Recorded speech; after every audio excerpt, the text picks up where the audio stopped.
Boker Tov à tous et à toutes.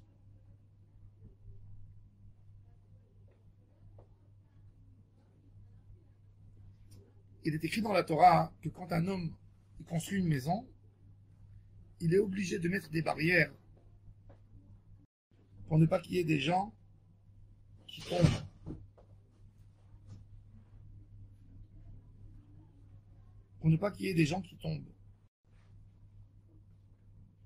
Et la Torah nous dit, tu sais, si l'homme, il va tomber, la Avera, elle sera sur toi. Qui Paul Anofel Mimeno. Alors Rashi, il dit, Rashi, il prend le texte de qui Paul Anofel Mimeno. Rashi, il dit, qu'est-ce que ça veut dire qui Paul Anofel Mimeno?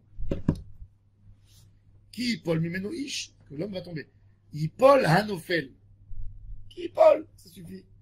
Il dit Anofel, il devait tomber. Il y avait un décret d'Hachem. Ah, et pourquoi il est tombé chez toi? Pour te montrer que toi aussi, tu as de quoi te réparer. C'est pas l'auteur, c'est Hachem l'auteur. Mais tu as une responsabilité. Les Rechaïm, c'est des tordus. Et eux, quand ils font un acte de violence, ils disent, eh ben l'autre devait souffrir. Et la preuve, c'est que j'ai pu le faire. C'est faux. Il faut savoir qu'il y a le destin de l'homme, c'est vrai, il y a un destin. Tout homme a un destin. Mais en même temps, il y a l'action de la personne qui a fait, qui sur ça, il a un libre arbitre à 100%. Quand l'homme, il a perdu la bracha d'Akadosh Baruch Hu, il le donne dans les mains qui a un libre arbitre. Et c'est ça la kavana de qui Paul Anofel Mimeno. Un homme qui a fait un dégât, il ne peut pas dire ça devait se passer avec l'autre. Autrement, il aurait été patour. Il n'avait rien à payer. C'est une idée tordue. Et une déformation de c'est quoi la volonté d'Hachem. Il y a des voyous dans les banlieues parisiennes que eux, quand il y a une dame qui passe avec un sac, il dit merci à Allah de m'envoyer cette femme pour qu'il puisse lui voler son sac. C'est du n'importe quoi. Il y a deux éléments. Il y a le libre arbitre et il y a l'homme qui a fauté. Un homme qui a fauté, il a perdu en sac à Kadosh Baruch Hu. L'a fait dépendre d'un libre arbitre de quelqu'un. Et là, ça va agir selon le libre arbitre. Elohim, Ina le Yado Kadosh Baruch Hu, il amène la personne chez l'autre, mais il n'a pas dit à l'autre comment se comporter. Le Rambam, dans Ilchot Teshuvah, il ramène l'histoire de Avraham Avinu, que dans Brit Ben Abetarim, Akadosh Baruch Hu lui dit, tu sais, tes enfants seront en exil 400 ans. Alors il dit le Rambam, Paro il va venir, il va dire, qu'est-ce que vous voulez? Akadosh Baruch Hu, il m'a dit que les enfants d'Israël vont souffrir 400 ans chez moi. Je dois être récompensé.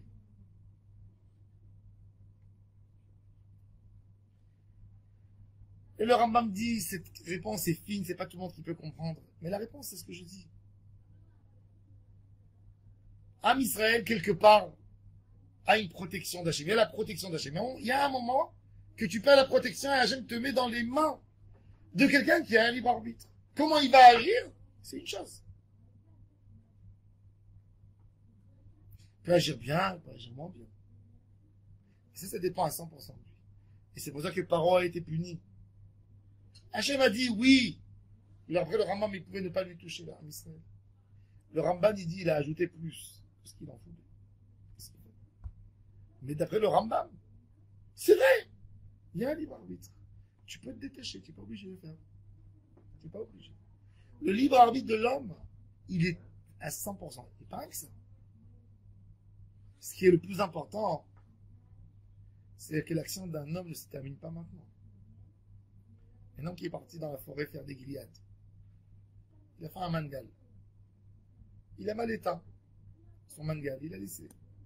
quelques braises qui n'ont pas été éteintes. Il y a eu un vent fréquent qui est venu et qui a envoyé des étincelles, qui ont brûlé une forêt, puis ensuite ça a brûlé des vergers, des habitations, et des hommes sont morts. C'est lui le responsable direct. Même qu'il a un associé. Comme le vent, c'est un vent fréquent, tu devais supposer que le vent, c'est la suite, c'est ce qu'il va faire. Donc l'action, elle est liée tout de suite à l'homme. Il est Chayav ben Nezikin. Il n'est pas Chayav ben Nefashot parce qu'il n'y avait pas de Hatra. Mais s'il y avait deux témoins qui lui ont dit ça va tuer cet homme, et il a quand même fait ça, tuer, tout simplement, il n'y a pas de témoin. Ça n'existe pas des cas comme ça. L'idée, c'est qu'un homme est responsable sur ses actions. Donc, première chose, savoir qu'il n'y a pas cette idée tordue, ce qu'ils appellent les gens, le mektoub. Quand on perd la protection divine, on est donné dans les mains de quelqu'un qui a un libre arbitre. Mais le sort, est-ce qu'il va faire ou il va pas faire, c'est pas écrit. Autrement, un voleur, il est quitte. C'est écrit qu'il doit voler. Un bagarreur, c'est écrit qu'il doit frapper. Non.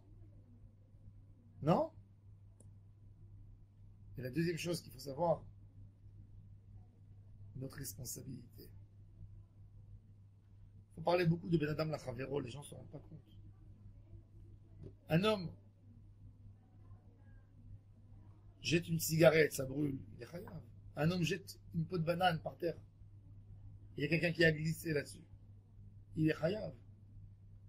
Un homme qui a fait sortir dans la rue des déchets, ce qu'il fallait jeter de la maison, pas dans le jour où il faut faire sortir.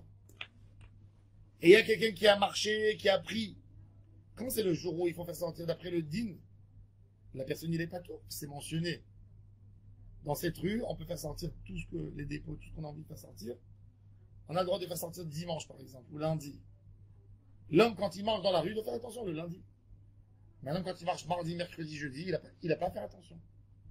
Donc quand quelqu'un a jeté un carton dans la rue, et il y a un autre qui a cogné et il est tombé, il est chayav de payer tous les dégâts, Vidin Torah. Il a fait un bord de Reshut Arabit. C'est Maseret Bava Kama. Arba'a Avot Nezikin, Ashor, Abor.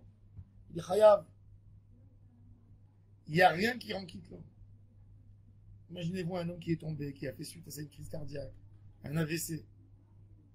Toute sa vie, cet homme, il a fait du mal à l'autre. Chaque moment de souffrance, c'est lui. C'est lui l'auteur.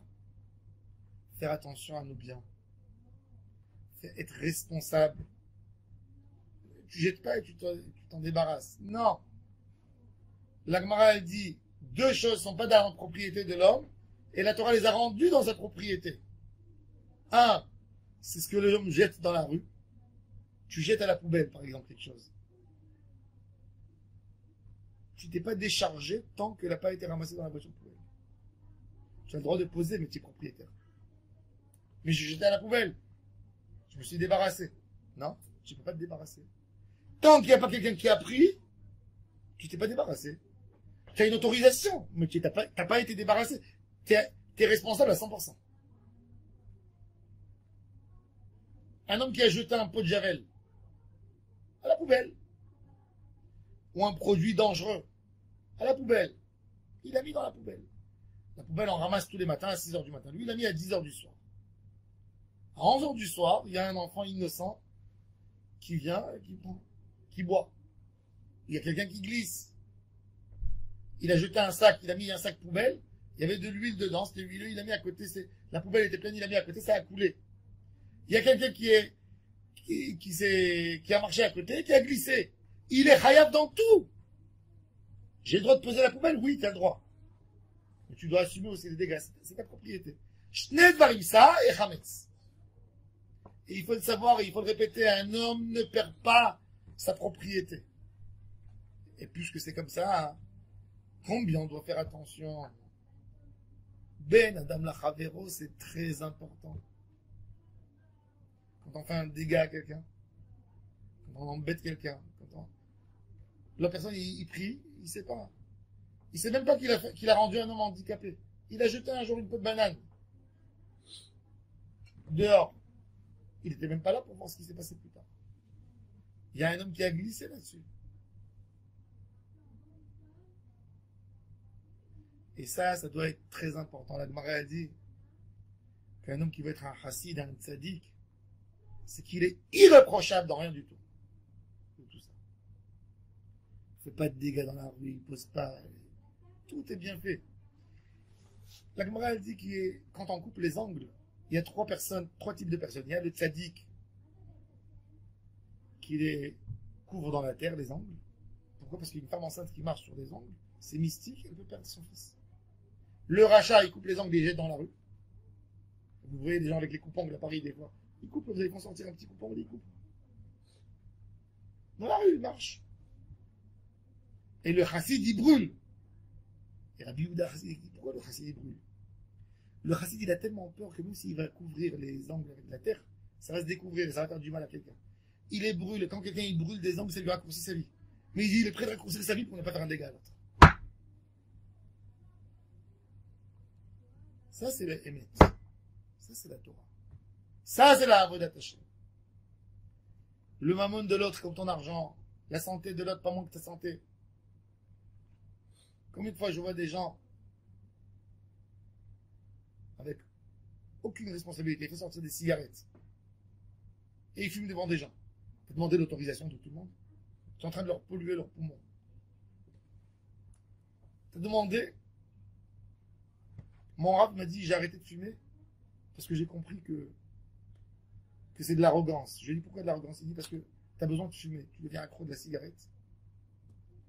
Et tu ne demandes même pas, en fin de compte, aux gens, est-ce que ça les gêne. Donc j'ai compris qu'il y a des mauvaises midotes là-dedans.